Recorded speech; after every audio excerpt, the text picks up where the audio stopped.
over successive years between 84 and 2000. Order. The member's time's expired. Look, Karako. Kia ora te mana whakawā.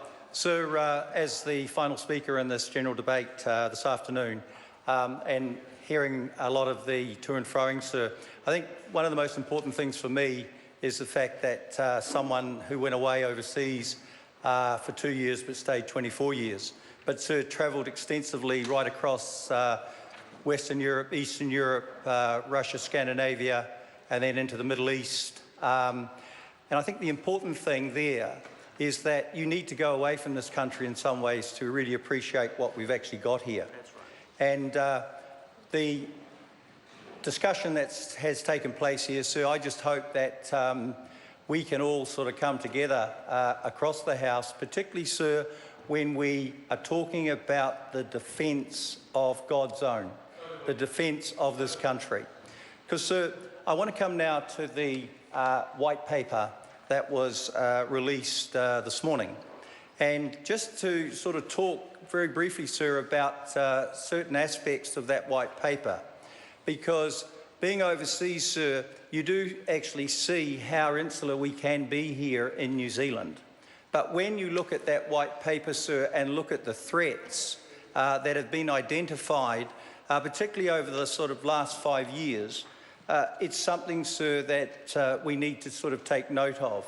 And this is really the essence, sir, on why we actually need this white paper, because it's actually identifying those threats. Sir, the major ones there are actually 7 of them. And the first one is that increase, sir, in activity and operations in the New Zealand EEZ, in the Southern Ocean, and then also, sir, in the Pacific.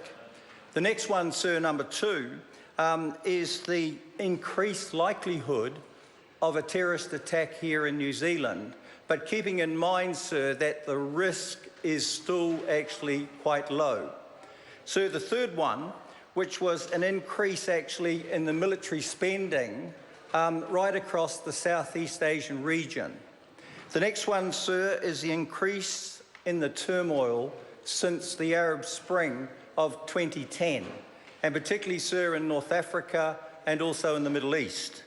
The other one, sir, is very much around the rapid evolution of the sort of cyber threat, and that's been well highlighted here today. Sir, the other one is the actual degraded relations between Russia and the West. So, you know, it may be a long way away, some of those things, sir, but it's something that really needs to be identified, we need to be aware of. So that's the first thing about threats. The other one, sir, is the talk, particularly with the consultation process, around people. Ea he te mea o te ao, he tangata, he tangata, he tangata. What is the most important thing in the world? It is people, it is people, it is people. And so when we look at our Defence Force, sir, one of those things that was highlighted was about our people. And I want to take the opportunity, sir, to acknowledge the Māori influence, sir, that has been in our forces, in our real and contribution as well in our Defence Forces, sir, right across our history. And when we look at these things, sir, particularly around Māori, it's so proud that we actually see that our culture is embedded in the Defence Force. Now, the final thing, sir, is something about this paper, actually, which I think is really important. It's around civil defence and the actual assistance that the military had given. And I go back, sir, to the Christchurch earthquake in 2011, and particularly around the emergency.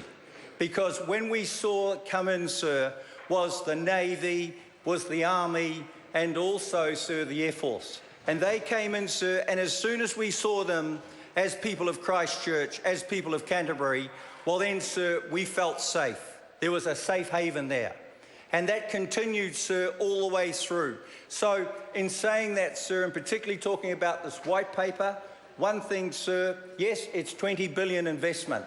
But it's an investment, sir, that is real. It's an investment that we're going to need to take us through, sir, looking at the next 25 years. Let's get across and really talk and work together, because the defence of God's own country, New Zealand, is what it's all about in the end. So on that note, Mr Speaker, it is about defence, it is about people, it's about acknowledging the threats. Kia ora, sir. Kia ora. Kia ora. The time for this debate has expired. I call on members' orders of the